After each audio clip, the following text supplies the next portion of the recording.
This might be a good time to remind everyone, not all 12 are going to be masterpieces. I feel like we need to say that before we discuss anything further. That is well said. Hard to beat something like that, but let's get to the best thing we heard this week. You are the Russell Westbrook of reporters, by the way. What, I take bad shots? Why don't you go ahead and get comfortable, because what we're about to do is going to take a while.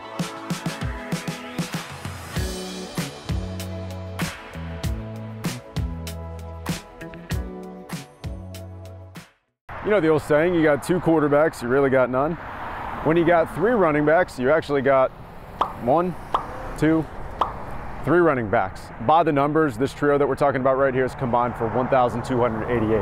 That is the second best production in the NFC of any backfield trio. So it's 7 games guaranteed left in this season, which also presents 7 opportunities for Desmond Ridder to prove that he is the franchise quarterback moving forward. Likely a question that's going to get directed his way when he speaks at the podium on Wednesday. Can't look to the future yet without worrying about the present. Do want to make a note, Taylor Heinicke wasn't a walking boot after this game. Bijan Robinson was asked about the play of both quarterbacks. He said, "We got confidence in either Dez or Taylor. We just as a team have to find our consistency." Jesse Bates piggybacked those comments, said a lot of teams are on the opposite side of this at this point in the year. Finger pointing, it's not a good place to be in. We're in a great spot. We just got to get back to work on Monday, continue to play our best ball in December. Was it necessary to break down a full NBA schedule with a PowerPoint?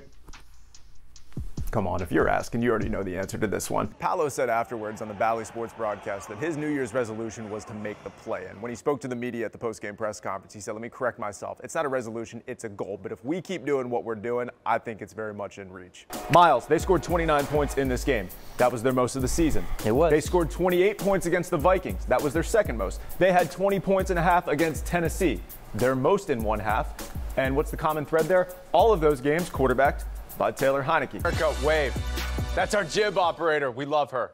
She's so good at her job. She's actually moving this camera right now. Read the prompter, Luke.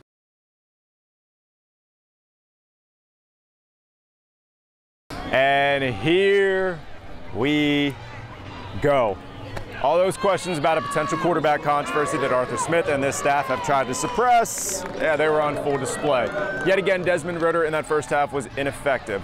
Ball is stripped loose. Simmons still on the ground. They're wrestling for it. Titans come out of the scrum with the football, and they've got it. Went into the locker room, was evaluated for concussion, cleared to return. He did not. But the head coach and the starting quarterback going into this game spoke on that decision. We just needed to get Dez checked out. So we went through it, and that's why we have Taylor here. We didn't think Dez was right. Coaches know what's like, some of our parents, because we're with them so much and so much time, and they just felt, I was a little off. Did you feel off? No. Regardless, it was very clear this offense needed a spark. They turned then to the most popular guy on the team. Heinicke looking right, throwing that way. Beautiful. Back corner of the end zone. Does he hang on? Yes, he does. Taylor Heinicke, more than effective, 175 yards, led the Falcons on 4 second-half scoring drives. Then, as expected, everyone addressed the elephant in the room. Taylor came in and did great, did the job, got moving, put points on the board.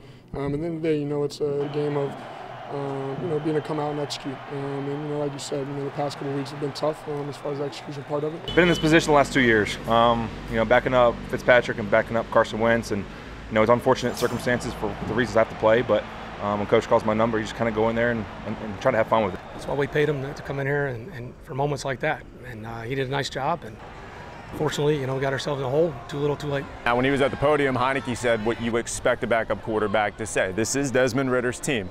Arthur Smith's a guy that doesn't like the word narrative getting thrown around all that often. I don't think he's going to be surprised by the line of questioning coming his way throughout this week. At Nissan Stadium in Nashville, Luke Hetrick, Fox 5 Sports. Let's see. Oh yeah, right here. So there is a distinct difference between vision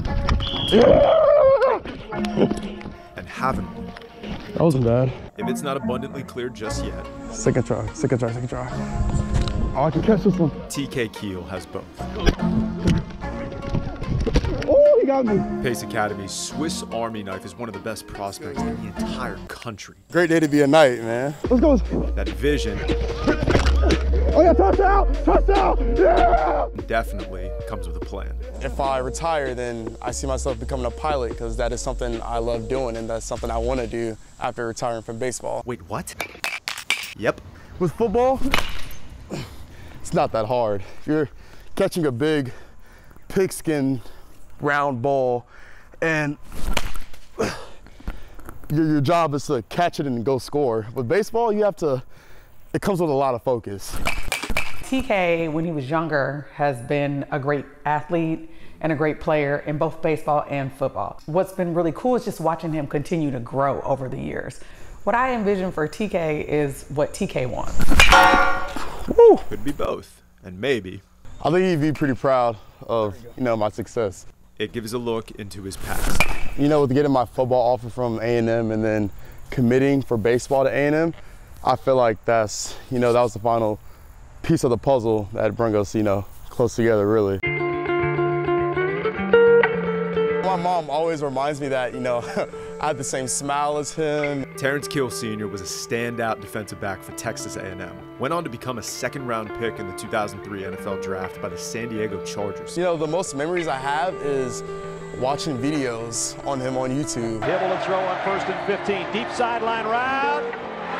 It's intercepted. Terrence got it. We can get a little emotional, but what helps me get through it is, being on that field. I feel like, he's right behind me. On July 4th, 2008, Keel was killed in a car accident.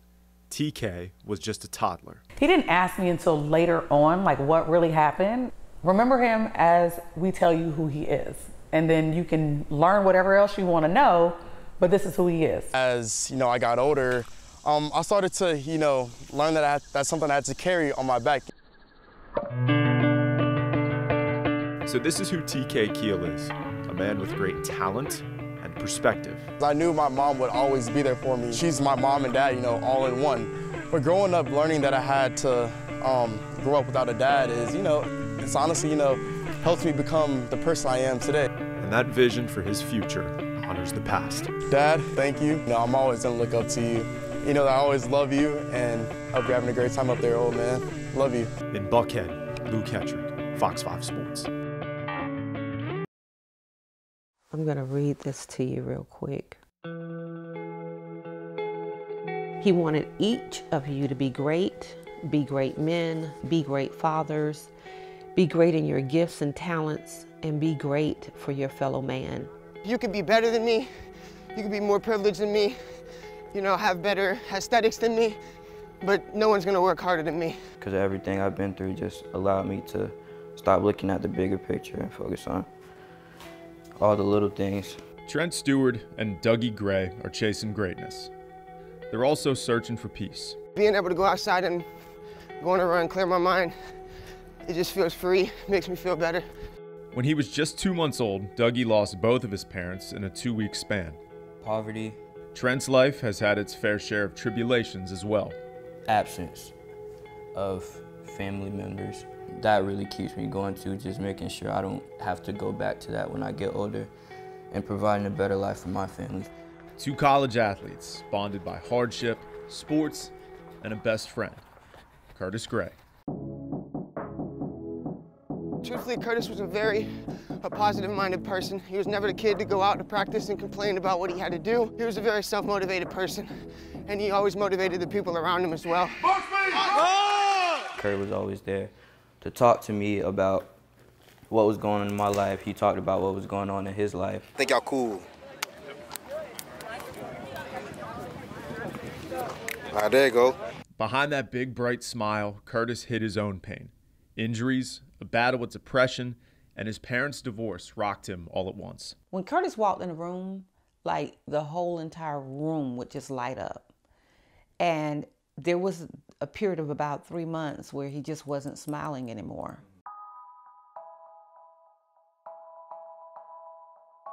I asked him to find other young men who were going through similar issues. I told him, I said, the way to heal is to try to bring healing to somebody else. Yeah, Trent, because we here all day long.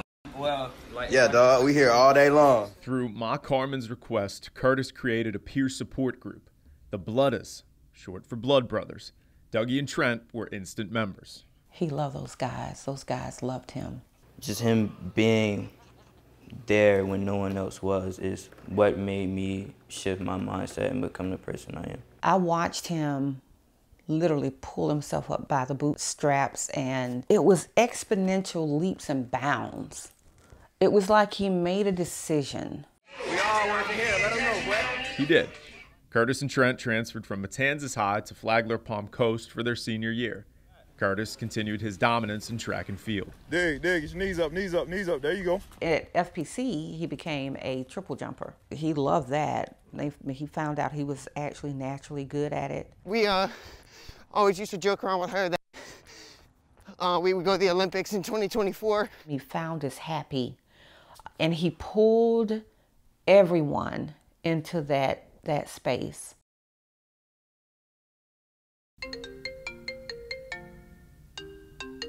I got the phone call that night from Curtis. He says, "Hey, Mom, I'm just checking in." I said, "Okay." I said, "Where are you?" He told me where he was. I looked at the time. I said, "Okay, you guys wrap it up. It's 11:09. Go ahead and go home." So Curtis and his friend headed back to his house. They stopped by the Blaze and Flame smoke shop to pick up another friend who was in need. Curtis never made it back. Things happened so fast. The young people's lives who were there will be forever changed. I'm left without a son. Curtis Gray was shot and killed. He was 18 years old. As soon as I heard it, heart dropped. I started bawling my eyes out. It was probably, I felt the weakest I ever felt in my life. I just felt broken. I remember it like it was yesterday, obviously, because it was the night I lost my best friend, but it was just fast, like everything was a blur. Marion Gavins Jr. was charged with first-degree murder with a firearm. He's pleaded not guilty and is awaiting trial. The pain is unbelievable. It's inescapable. But I choose to honor my son. He made me promise him. And a promise kept by his two brothers. It says, "Surely your goodness and love will follow me all the days of my life, and I will dwell in the house of the Lord forever." And this is actually, just the scripture is the first tattoo Curtis ever got on his arm. When you look at that, what do you think? Keep going. That's it. Keep going. Today's going to be a great day. Dougie continues his push for Paris 2024. I take a breath from Kurt. I remember all the breaths Kurt would be taking right now, and that he wouldn't stop. And if he was right next to me, he'd be yelling at me for stopping. Trent honors the past with his future. Kiss my fingers, touch him, touch my daughter, because those are the two things that keeps me going every day. Him first, he left, and she came, so it's my two biggest blessings in my life. Maximize all of your opportunities and don't be afraid to dream. Trent and Dougie have found their peace. Carmen is still searching for hers. Each of you have spent time in my home. I have watched you all blossom into the young men you are. She's lost a son, but she's gained two more. Continue to thrive and know that I love you as my sons, my Carmen.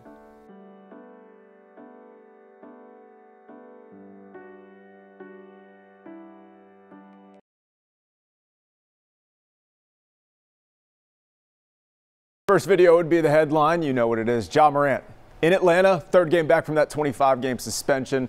We're all talking about it, but you know what's back page news and really should be out front? What our boy Trey TL's doing. 6 straight games coming into Saturday night with at least 30 points, 10 assists.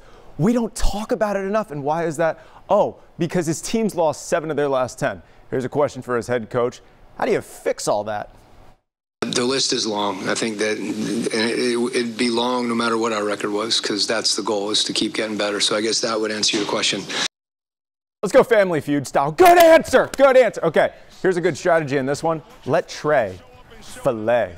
Seems to work out nicely. Let me see the pick and roll. Onyeka Okongwu and him, they had it going. Pair of dunks in that one. Look, Trey from distance didn't really have it going on, just 3 of 10. Everything else, hook, line, sinker in effect. Drawing contact. No one does it better. Streak continues. 30 points, 12 dimes for Trey. That point total, and really this highlight, was matched by his counterpart, Ja Morant. Guards should not be the roll man like that, but we all know he's no ordinary point guard. 30 for Ja rules everything around me. This is a tie game mid-4th quarter. We know the Hawks' issues well documented in defending the 3 ball. Desmond Bane, Not many do it better than him. Can't lose him. Hawks down 4. Easiest way to hit in the 3 in this league. Do it in transition, then off the offensive rebound. Just like that. Bane. Game high 37 points.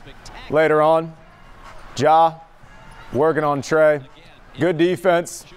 Better offense. Hits him with the 2 small. Least of Atlanta's problems. They're back to 5 games under 500.